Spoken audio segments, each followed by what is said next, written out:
All right, so it is no secret that I really like Oreos. I will eat Oreos by the sleeve, and if there's a glass of milk there, I am going to immediately finish the whole packet.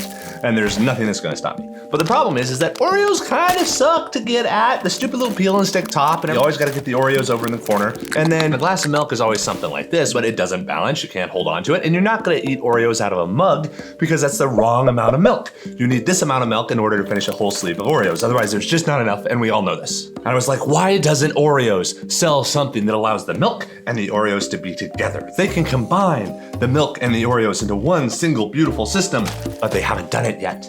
And the milk and the cookies continue to be separated, even though they so desperately want to be together. So we decided to go ahead and fix this. And I was like, well, I'm an engineer, I'm gonna go ahead and model this up. And when I first went into it, I was like, okay, I want it to be like a tray sitting there in front of me, and I want the Oreos around it. So I started modeling that. I made a nice circular system with 3 packs of Oreos all around so that a full sleeve could be integrated into it all. And then I tried putting a handle on it, and I realized it was gonna be terrible because when I put the handle on the side of that big old circular thing, I was not going to be able to get to my glass.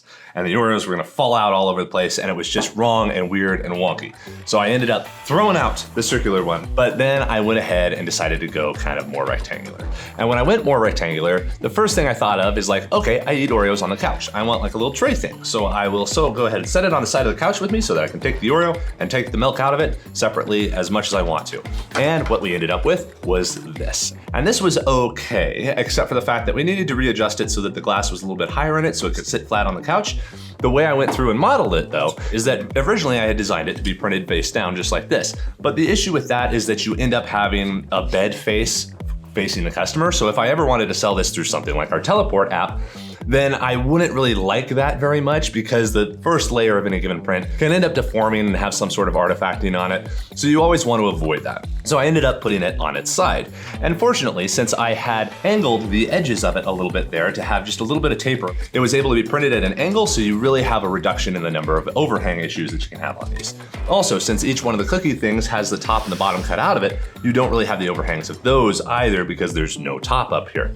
You can have a little bit of deformation from the great big circle right here, but if I was coming back around, I would probably ovalize this circle just a little bit to make that better. And then on the side, on the tabs, many people are tempted to make those handles, actually through handles, where you have a hole straight through the side, but then you end up creating a much weaker part. Whereas if you just make the indentation right there, you keep all the strength of these outer tabs, but you can still imply that that is the place to grab, which is a nice little industrial design kiss that you can just throw onto something like that, indicating where stuff should go. And overall, it was fine. We got this wonderful blue that is really close to the Oreos blue, so I had a lot of fun messing with that. But ultimately, this just wasn't right because I wanted to end up holding it like this, and when you have a glass of milk sitting in here like this, a glass of milk is kind of heavy, so I don't want to have to try to have uber strength holding on to these tabs or sit here like this the whole time while I'm watching my movie. I gotta go through a couple sleeves of Oreos. I need more strength on this all. So I ended up moving beyond that a little bit. I thought, okay, I want a real handle on this. But real handles are a little bit tough. If you're working with this standard design here, the goal is to put a handle right here on the side, right? Which would imply generally that you would print it like this. You're like, oh, you don't have these tabs over here that need support anymore. Now you can put a handle over there. But that's not quite right because then you have layer lines going through the handle like this. I don't want some consumer product to be wimpy to where the layer lines can split if somebody sets it down hard. So what we did instead was to keep kind of the baseline design right here, tweaked it a little bit, and then redesigned it to have the handle over on the side. But the trick to this is that the handle is actually printed in plane. But this overall design gives you all the same advantages, but now you have a great big beautiful handle over here on the side that can hold everything. Anybody can have it. It's nice, big and chunky for my big hands, or a kid can grab a hold of it.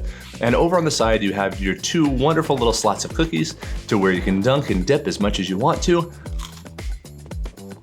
and enjoy.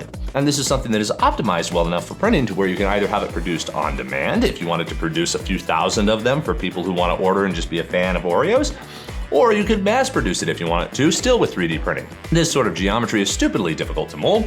Big old thick chunky parts like this don't like to be molded. They don't want to be molded, but they can be produced with printing. And what's even more than that is that they can be produced on demand with printing. With giant print farms like here at Slant 3D, we have hundreds to thousands of machines that can produce hundreds or thousands of parts per day. So if Oreo wanted to do a brand integration, then they can come over to us and just say, oh yeah, we'd love to have that file uploaded, and whenever somebody will order it, it can be printed and shipped directly to their customer for them. Or the rest of you can go ahead and just create similar sort of accessories for your favorite brands and end up figuring out how to build a really awesome little side hustle without ever having to actually own a printer yourself. You just upload the model, and then whenever somebody orders it, it is printed and shipped directly to them. But beyond that, let's see what kind of stuff you guys can come up with, or suggest down in the comments other sorts of accessories for awesome brands that you think ought to be made. Have a great day, everybody. Oh, that's good.